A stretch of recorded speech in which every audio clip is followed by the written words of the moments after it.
नमस्कार, मैं हूं आपके साथ राखी लांबा और आप देख रहे हैं न्यूज एक्सप्रेस। 5 राज्यों के विधानसभा चुनाव के नतीजे सभी के सामने आ चुके हैं। बीजेपी ने 3 राज्यों में बम्पर जीत हासिल की।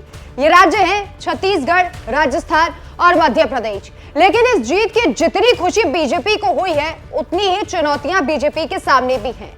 ये जीत भाजपा के लिए सिरदर्द भी बन चुकी है, क्योंकि इतने दिनों बाद भी बीजेपी ये तय नहीं कर पाई है कि किसे सीएम बनाया जाए। छत्तीसगढ़, राजस्थान, मध्य प्रदेश में सीएम फेस को लेकर तगड़ा पेच फंसा हुआ है कि किसे मुख्यमंत्री बनाया जाए। आपको इस खबर के बारे में कुछ जरूरी जानकारी देंगे, लेकिन उससे पहले आपको राहुल गांधी का एक बयान सुनाते हैं। आपने सुना होगा, पहले अपने भाषणों में, हर भाषण में नरेंद्र मोदी जी कहते थे कि मैं ओबीसी हूं। सुना आपने? सुना ना? जहां भी जाते थे कहते थे मैं ओबीसी हूं, ओबीसी हूं, ओबीसी हूं। अब जब से मैंने जाति जनगणना की बात शुरू की है, तब से नरेंद्र मोदी जी कह रहे हैं हिंदुस्तान में कोई जात नहीं है, सिर्फ गरीब है।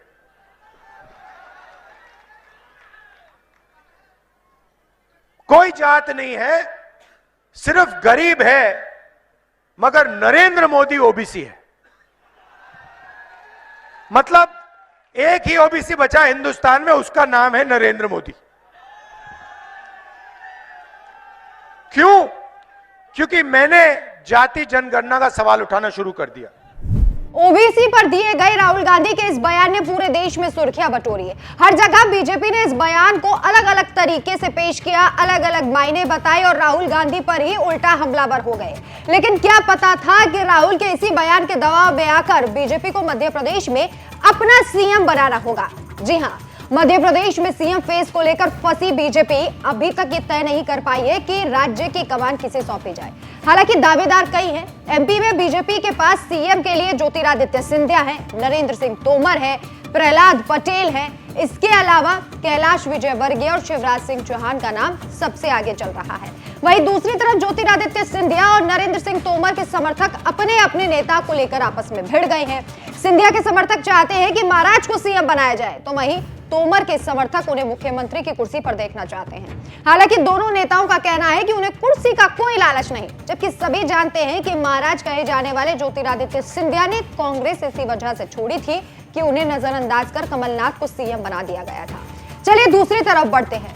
नरेंद्र सिंह तोमर भी चाहते हैं सीएम की कुर्सी का मजा लेना। दूसरी तरफ प्रहलाद पटेल ने मुख्यमंत्री शिवराज सिंह चौहान से मुलाकात की, जिसके बाद राजनीतिक पारा हाई हो गया है। दोनों के समर्थक भी आमने सामने हैं। वहीं मामा शिवराज सिंह चौहान कभी खुलकर तो नहीं कहते, लेकिन वो कुर्सी का मुंह नहीं छोड़ना चाहते। इस बार शिवराज सिंह चौहान का कमाल सभी ने देखा। उनकी योजनाओं की वजह से एमपी में फिर से कमल खिला है, ये कहना गलत नहीं होगा। कहीं ना कहीं उनका इमोशनल कार्ड भी काम आया। लेकिन मोदी के मन में क्या है, इसे भाप पाना बेहद मुश्किल है। तो हो सकता है कि शिवराज सिंह चौहान की छुट्टी हो जाए। लेकिन इन सबके बीच राहुल गांधी के इस बयान के बाद बीजेपी पर दबाव है कि किसी ओबीसी चेहरे को सीएम बनाया जाए। तो कयास लगाए जा रहे हैं कि इस बार किसी ओबीसी चेहरे को सीएम बनाया जाएगा।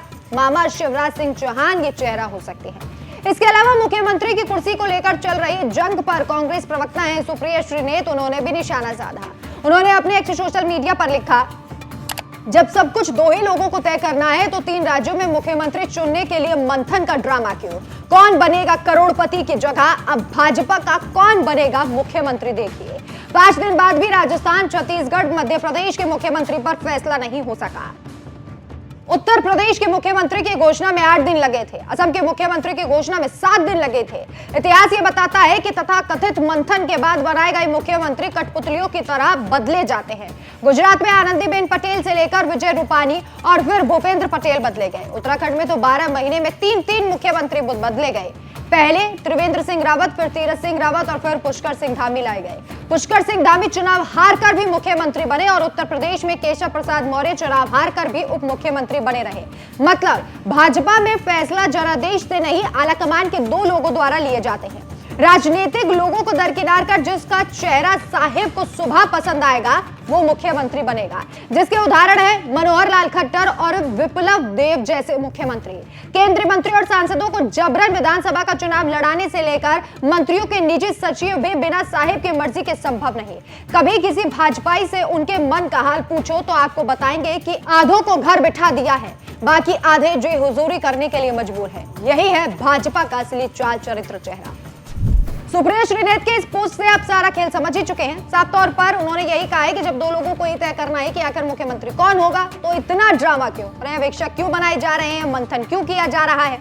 न सिर्फ कांग्रेस, कई विपक्षी दल है जो इसे लेकर बीजेपी पर निशाना साध रहे हैं कि अब तक मुख्यमंत्री के नाम क्यों नहीं तय किए गए। एक सच्चाई यह भी है कि अगर ये स्थिति कांग्रेस के साथ होती तो तमाम चैनल इस बात पर जोर दे रहे होते कि कांग्रेस में फूट है या फिर कांग्रेस आलाकमान इतना मजबूत नहीं कि सीएम का चेहरा चुन सके। जबकि तेलंगाना, जहां कांग्रेस की सरकार बनी है, वहां सीएम फेस चुना जा चुका है, रेवंत रेड्डी सत्ता संभाल चुके हैं। लेकिन बीजेपी जहां जीती है वहां अभी तक कोई भी चेहरा तय नहीं किया गया। हालांकि पर्यवेक्षकों की नियुक्ति कर दी गई है, लेकिन सब जानते हैं कि बीजेपी में फैसले कौन और कैसे लिए जाते हैं।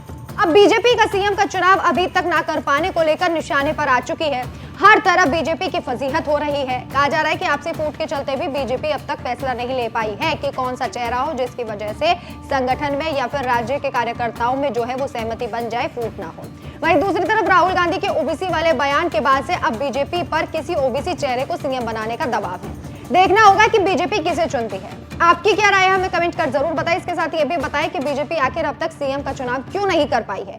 जाते जाते आप एक बार फिर से राहुल गांधी का वही बयान सुनिए जो उन्होंने ओबीसी वर्ग को लेकर दिया था, और इसके बाद हमें कमेंट करके जरूर बताएं कि आपकी क्या राय है। नमस्कार। आपने सुना होगा पहले अपने भाषणों में, हर भाषण में नरेंद्र मोदी जी कहते थे कि मैं ओबीसी हूं। सुना आपने? सुना ना? जहां भी जाते थे कहते थे मैं ओबीसी हूं, ओबीसी हूं, ओबीसी हूं।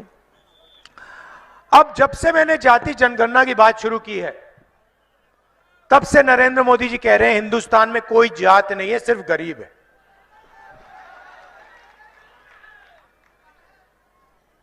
कोई जात नहीं है, सिर्फ गरीब है, मगर नरेंद्र मोदी ओबीसी है।